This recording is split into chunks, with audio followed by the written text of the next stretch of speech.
Animated India. भाई, तुम लोग यहाँ मजे कर रहे हो। उधर वो तुम्हारे पीछे जंगल में एक चुड़ैल आ गई। उसने हमारा जिना हराम कर दिया। आथा मांझी सटकली, एक मुसीबत से छुटकारा मिला तो दूसरी टपक पड़ी। कोई नहीं, इसका भी हल निकालेंगे।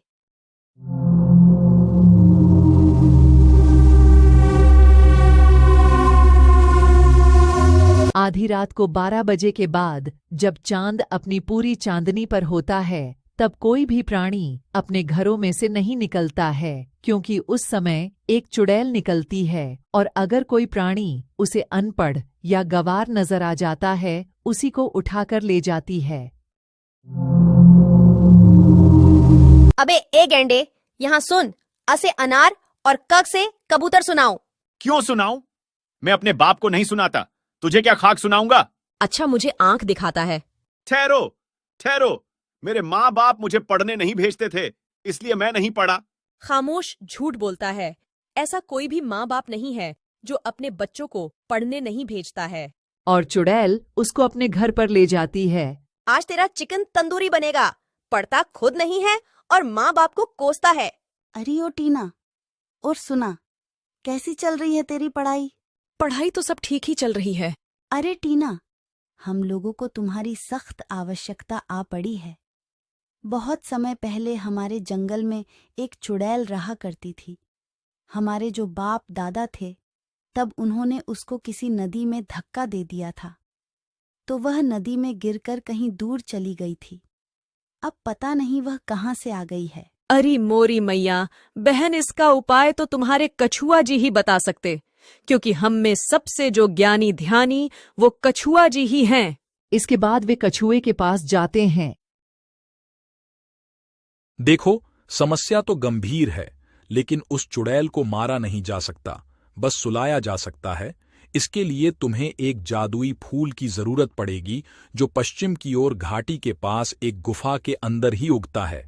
अगर उसको यह चुड़ैल एक बार देख ले तो वह तुरंत 100 साल के लिए चिर निद्रा में सो जाएगी। इसने कई बार उन फूलों को नष्ट करने की कोशिश भी की, लेकिन यह गुफा के अंदर जा नहीं पाती है, क्योंकि यह पढ़ी लिखी नहीं है और उस गुफा में कोई पढ़ा लिखा ही जा सकता है। इसलिए इसे अनपढ़ों से सख्त नफरत है। और सभी जंगलवासियों से कह दो अपने अपने घरों में लहसुन पवित्र जल रखे, इससे चुड़ैलें दूर रहती हैं। इसके बाद सभी में विचार विमर्श चला और हिरनी और टीना उस फूल को लेने उस गुफा की ओर चल पड़े। मित्रों, हो सके तो जल्दी ही आना, क्योंकि बहुत से प्राणियों की जान संकट में है। हिरनी और टीना ने खतरों की परवाह न करते हुए इस मुसीबत से छुटकारा पाने के लिए एक लंबी उड़ान भरी। हम लोग ऐसा करेंगे कि हम उन फूलों की माला बना लेंगे जिससे वह गिरेगा भी नहीं और सामने से ही चमकेगा। अरे टीना, ये गुफा तो बंद है। हमने सोचा था ये खुली होगी।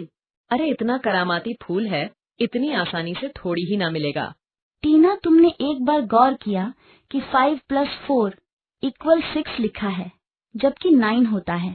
बस यही तो बात गौर करने की इसकी चाबी यही है। इस 6 को घुमाना पड़ेगा। 10 के बाद 6 को 9 करते ही दरवाजा खुल गया और वे आगे बढ़ते हैं और देखते हैं चारों ओर फूलों का बाग सा खिला है।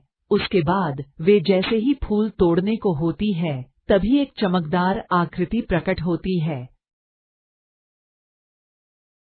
ठहरो, फूलों को तोड़ने से पहले तुमको एक पहेली का उत्तर देना होगा।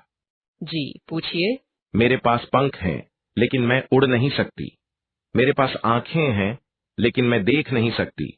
मेरे पास मुंह है, लेकिन मैं बोल नहीं सकती। मैं कौन हूँ? एक किताब। किताबों में पंख होते हैं, जैसे कि पृष्ठों के पंख। किताबों में आंखें होती हैं, जैसे कि शब्दों और चित्रों की आंखें। किताबों में मुंह होता है, जैसे कि कहानियों और विचारों का मुंह। आपने सभी प्रश्नों के सही उत्तर दिए हैं, इसलिए तुम यह फूल ले जा सकती हो। साथ में इस घोड़े को भी ले जाओ, ये बहुत तेज दौड़ता है और तुम लोगों को गंतव्य तक पहुंचने में आसानी होगी। उसके बाद वह आकृति लुप्त हो जाती है। उसके बाद दोनों फूलों को तोड़ने में व्यस्त हो जाती हैं और उनको लेकर अपने गंतव्य की ओर चल पड़ती हैं। उधर उस चुड़ैल के साथ सभी की घमासान लड़ाई चल रही थी। उन्होंने वहां जाकर इस घमासान लड़ाई का अंत कर दिया। फूल को देखने के बाद चुड़ैल एक गहरी निद्रा में चली गई और सभी ने राहत की सांस ली। लेकिन ये तो 100 साल के लिए ही सोई है। 100 साल बाद ये फिर उठेगी और फिर हम लोगों को परेशान करेगी। ऐसा इस बार नहीं होगा, इसको हम सुबह ले जाकर उसी गुफा के अंदर ही छोड़ आएंगे। उन फूलों के पास जब ये 100 साल बाद उठेगी तो उन्हें देखेगी और फिर सो जाएगी। मान लिया, अगर इसने आंख बंद करके भी निकलना चाहा तो वह गुफा से बाहर नहीं निकल पाएगी। इस काम में यह घोड़ा हमारी मदद करेगा, साथ ही यह अपनी जगह भी पहुंच जाएगा। चुड़ैल के हारने के बाद जंगल में फिर से शांति स्थापित हो गई। जंगल के जीवों ने टीना और हिरनी को धन्यवाद दिया। टीना और हिरनी ने अपनी दोस्ती और साहस के बल पर जंगल को बचा लिया था। साथ ही सभी ने यह कसम खाई कि सभी अपने अपने बच्चों को स्कूल में भेजेंगे, क्योंकि चुड़ैलों को अनपढ़ों से सख्त नफरत होती है। यह कहानी हमें सिखाती है कि दोस्ती और साहस से हम किसी भी मुश्किल को पार कर सकते हैं। हमें हमेशा दूसरों की मदद करने के लिए तैयार रहना चाहिए और पढ़ना लिखना भी आज की जिंदगी में बहुत जरूरी है। कहानी पसंद आई हो तो चैनल को सब्सक्राइब करें और बेल आइकन को भी दबाएं।